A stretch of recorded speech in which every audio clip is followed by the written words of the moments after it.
for me personally, what I'm starting to recognize is that this bodysuit that we're living in, its existence is so pervasive in our lives. It is everything, and it's so difficult. It's actually, in some respects, a little bit impossible to look past it.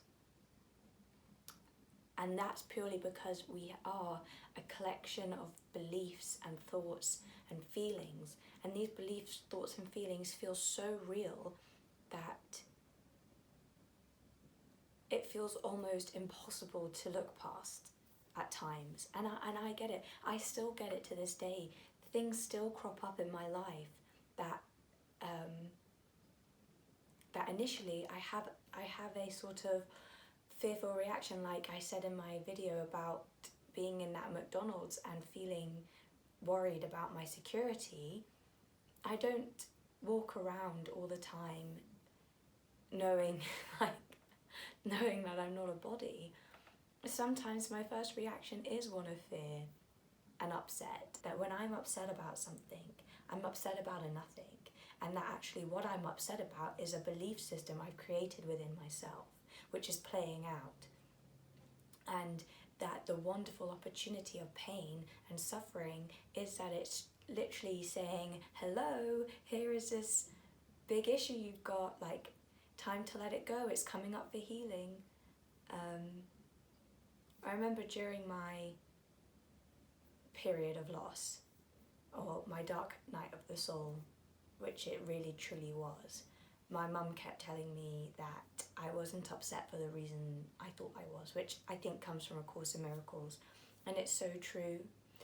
The experience, the direct experience you're having in this moment is not really the cause of the upset, because you've felt that upset before in other circumstances. What it's doing is it's playing on this belief system that you have. And so what I did in those 6 months was basically undo a heck of a lot of belief systems I'd created about myself. And this acted like a lightening and a shifting. So now when things do crop up, I'm not feeling them so deeply because I've let go of a lot of these belief systems I created.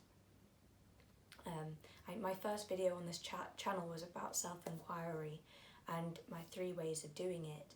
And I used the combination of those 3 things of recognizing my true nature every day, doing the energy alignment method, and doing Byron Katie's The Work to really shift past these false belief systems I had about myself, which created difficult circumstances and things. And then because you've removed the false belief systems of these events, when these events may crop up again in the future, they're not hurting you in the same way, and you're able to look at them in a much more peaceful way. I feel that the ego wants a quick fix. It wants what can we do to get out of this situation? But it's like that children's book. You can't go over it, you can't go under it, you've got to go through it. And it's by going through it, letting it bring up all these beliefs you have about yourself, which you can bring to the light, which you can forgive, which you can let go, which you can surrender into. That's how you gain everything, because you start to clear those grey clouds that are blocking the wonderful, beautiful blue sky, which is your true nature, which is all of our true nature. We start to shift those grey clouds, and through that we find amazing, wonderful, beautiful truth. So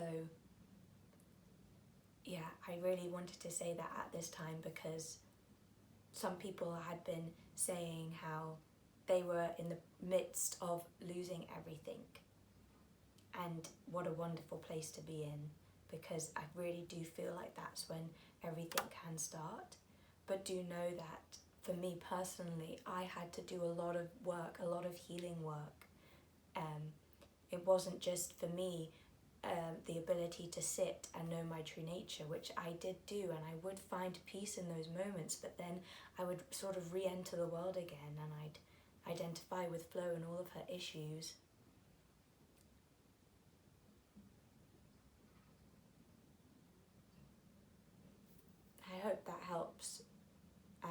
hope that provides further explanation. I do really want to say at this time that I am really grateful and thankful for everybody's outreach and for their kind words and their sharing of experience. Is really beautiful. I think I've been feeling for a while that the aware path or the slightly lonely path, it can be difficult, especially when you're young, to resonate with other people. And sometimes all I do want to do is talk about the nature of consciousness and its existence, and not the latest episode of Love Island or whatever. So it's really wonderful and beautiful to be meeting and connecting with so many like-minded people on here. And I send, as always, I send all of you so much love and so many blessings, and thank you for watching.